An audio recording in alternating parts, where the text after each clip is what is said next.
Hey guys, Rad Performance here. We're gonna do a video. This is a 2019 Volkswagen Tiguan, the SUV, rear disc brakes. We're changing. I just wanted to mention they have electric emergency brakes. So you're going to have to, if you don't have a scan tool, I'm making this video. We just use a power probe. Basically anything that you can get 12 volts to it. You don't have to disassemble it, open up the gearing. I see a lot of videos that do that, so I just want to put this video. You don't have to open this up and dirty up the mechanisms inside.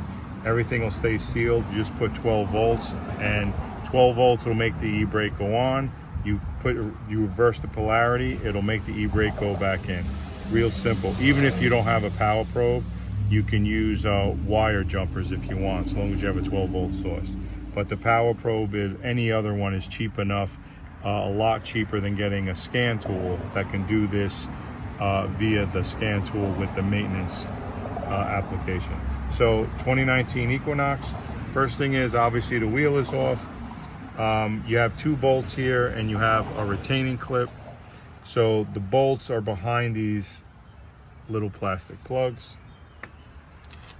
Put them to the side. Inside here is a 7mm Allen head.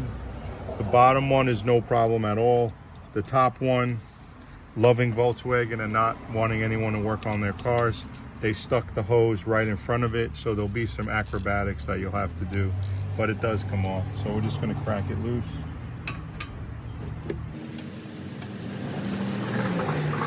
And they're not really tight at all. I would bet that the torque spec is probably 18 foot-pounds or something around there, because they're not on tight at all. These are just the slide bolts.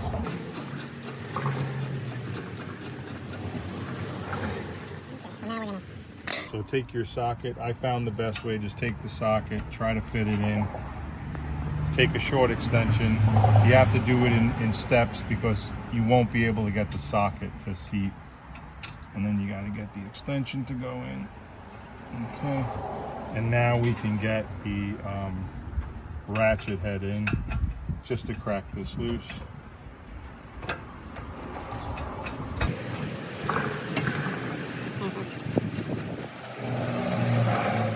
And once you get it loose enough, you'll be able to spin it by hand.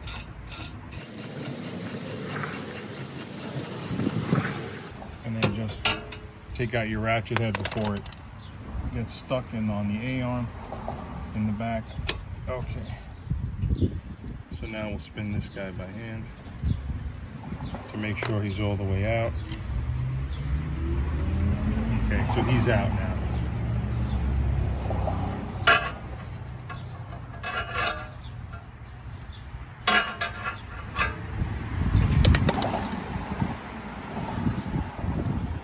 Try to take out our socket. Okay. And this is the bolt right here.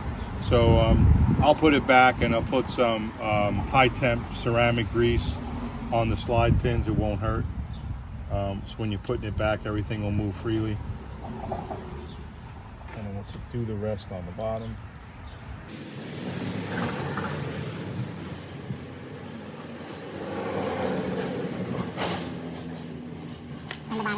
Last thing is to get the caliper out. You have this retaining clip, so we're just going to pop it out.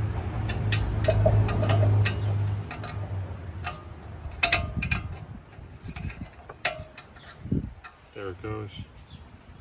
Put that on the side, and that's what holds it. And then now the caliper will come out. Okay, and now the caliper's out, and we have to take out that electrical connector right here. Just so you know, the battery has been disconnected on this car, because once we're going to touch the electrical connections. So you just use a flathead and a pick tool and you'll be able to take out this retainer clip. Hear that pop? Yeah, just click. So be careful with the heat cycles of the rear calipers. You don't want to crack anything. Easy. Side to side.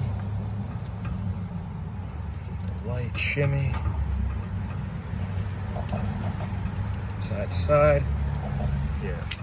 They'll There come it goes. off. So Whether what we're looking it's for working is here. right in the caliper. You have 2 pins, so it'll be 12 volts. If you put it either direction, one is putting the e-brake on, one is putting the e-brake off. So that's all you need to get to are those 2 pins. And we happen to have a power probe, so we can throw power and ground to it.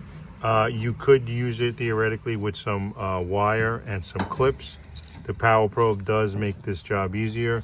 And again, it's definitely not as expensive as the scan tool. So the power probe's connected to a 12-volt source.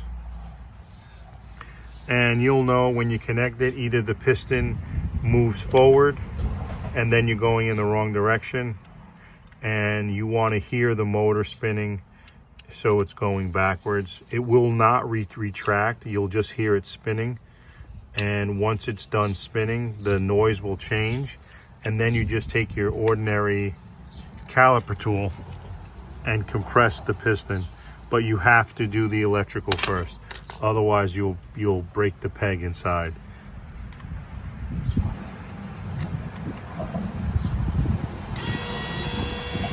So you hear the noise. So we're just gonna let it run until it changes the tone. You just throw in 12 volts to that little screw, and if you notice the pitch of the electrical motor changed, and now it's spinning at a high pitch. And right here at the bottom, it'll also, you'll see it start to rotate. Previously it didn't rotate, but once the pitch changes, this starts to rotate. And now we're just gonna take our tool and compress it as normal. Yep. Okay, so now after the electrical's done, we're just gonna take an ordinary caliper tool, and there will be no resistance on this tool. If there is resistance, just stop and make sure that you did the electrical correctly, because you don't want to break anything. But you're gonna see it should move in. You can see this piston is compressed, is exposed quite a bit. The pads were worn. But as I turn this, there's no effort, and the piston is moving back. If you feel something wrong, just stop and then just check it again. But this is fine, like this. And you can see it's compressing back. Now it will bottom out, and that's when it'll stop, and then you're done. You just got to take this out. So it just stopped. It just gave me a little bit of resistance. There's no way you'd want to push this. It just very little, boom, it stopped. You're all done, and that's all you need. It already went back into the housing, and now you're ready to throw the pads in. We're gonna take these guys out and lube them, and then we'll reconnect all the harness. Okay, so I'm just gonna put the new pads in. I already lubed up the slider pins, and I put a dab of anti-seize on the threads. Now these I've cleaned with a wire brush and brake cleaner, the little grooves that the pads go into. So now we'll just take a dab of high temp grease and just smear it in to where that ear is going to fit. In the back too.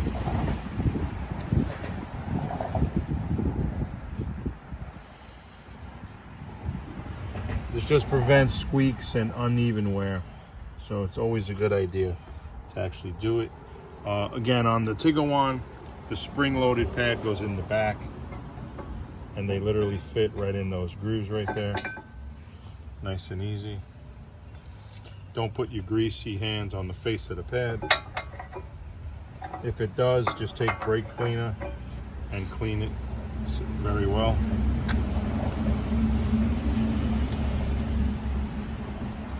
Okay. So we got these bad boys in nice. So now we're just going to flip the caliper back, making sure the hose is not bound. There we go. So it's nice. You'll feel it if it's backwards. Electronic too. Yep. Okay, very good. We got to plug this guy back that we disconnected, and it's easier if you spin the caliper to it, because there's not a lot of room here. So now you'll feel it click, and it just did. There's a slight click, and that you pull on it, it won't come back out. So we just put all the connections back. Okay, we got our socket assembly set up again. And now it's just really tight the way they have this set up here. Thank you, Volkswagen, for not wanting us to work on cars. Really, really nice. If you can make it harder next time, try it. Just to put a socket in. Like I said, these were not tight.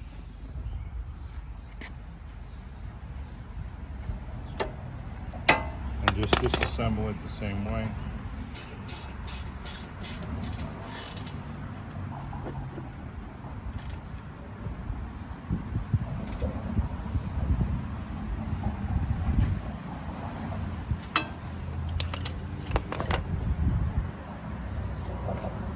Put your little plastic caps back.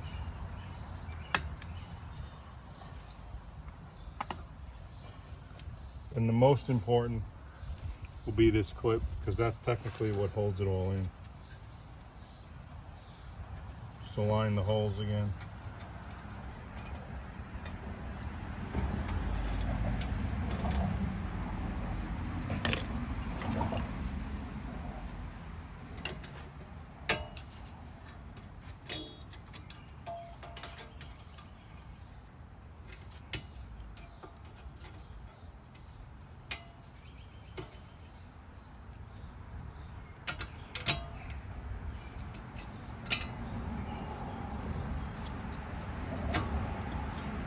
And you should have a slide on the caliper, so that's how you know there's nothing binding on it. Now when we connect the battery, and then we'll press the brakes a couple times, and then we'll hit the e-brake, make sure everything's working without issue, but you can see it moves freely. So 2019 Tiguan electrical emergency brake assembly without the scan tool. Just put 12 volts to it. Have a good day, guys.